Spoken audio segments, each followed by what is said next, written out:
कौन गोटे प्रश्न पचार बणजा मुक्ति मुक्ति क्या कह जाए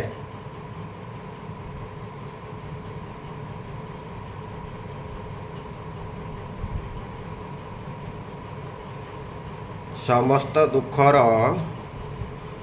दुखरु छुट्टी पाई अखंड आनंद प्राप्ति को मुक्ति कह जाए।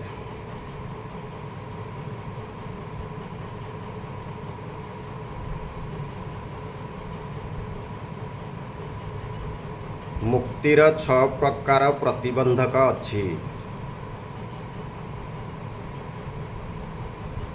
प्रथम है अशुद्ध आहार, द्वितीय है बुद्धि की मंदता, तृतीय है अश्रद्धा, चतुर्थ है विक्षेप, षष्ठ है भेदभक्ति,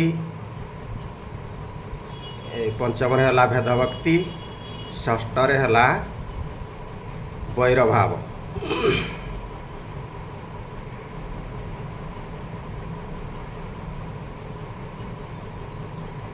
आ गोटे कौन प्रश्न देला अखंड ब्रह्म कौन और तार लक्षण।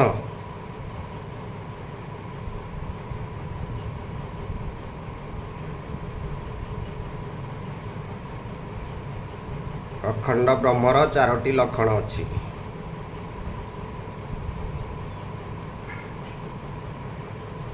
प्रथम लक्षण अस्त्र रे कटिब नहीं। द्वितीय लक्षण जल रे बुड़ीब नहीं। तृतीय लक्षण वायु रे सुखिब नहीं। चतुर्थ लक्षण अग्नि रे जलिब नहीं। यह को ही अखंड ब्रह्म बोली जानिबे।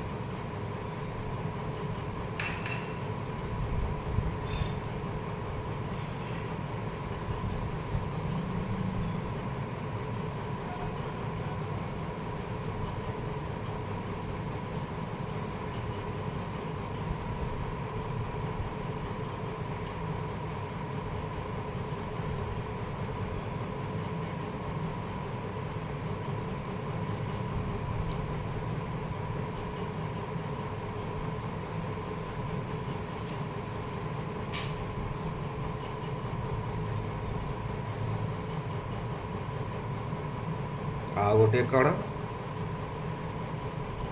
आनंद लागी योग्यता कौन।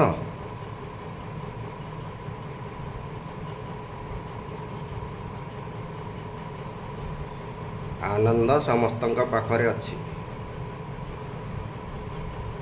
आनंद पाई 5 गोटी योग्यता अच्छी।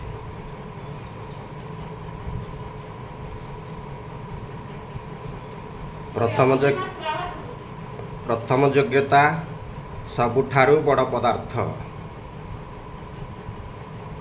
द्वितीय योग्यता अविनाशी।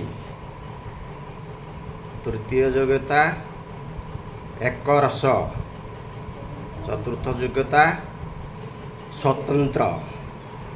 पंचम योग्यता अभिन्न।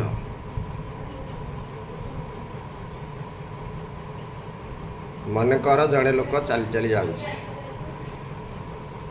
गोटे साइकेल दि जाव से जी आनंद पाइब।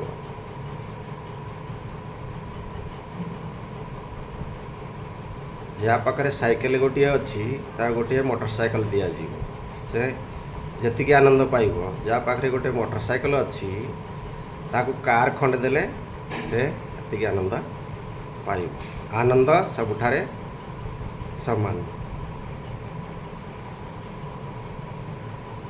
पार्थक्य कि वस्तु आ पदार्थ मध्य पार्थक्य। गोटे गरीब लोक 3 दिन है किसी खाई ना ताकू जदि आम सुखिला रोटी खंडे तरकारी टे दबा ताहले से खाई जी आनंदित हेब। धनी लोक पूरी फेरी पलाउ करी खाइले से आनंदित पाइब।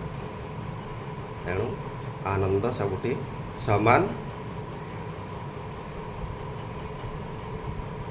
पदार्थ वस्तु मध्य भिन्नता अच्छी। जय जगन्नाथ।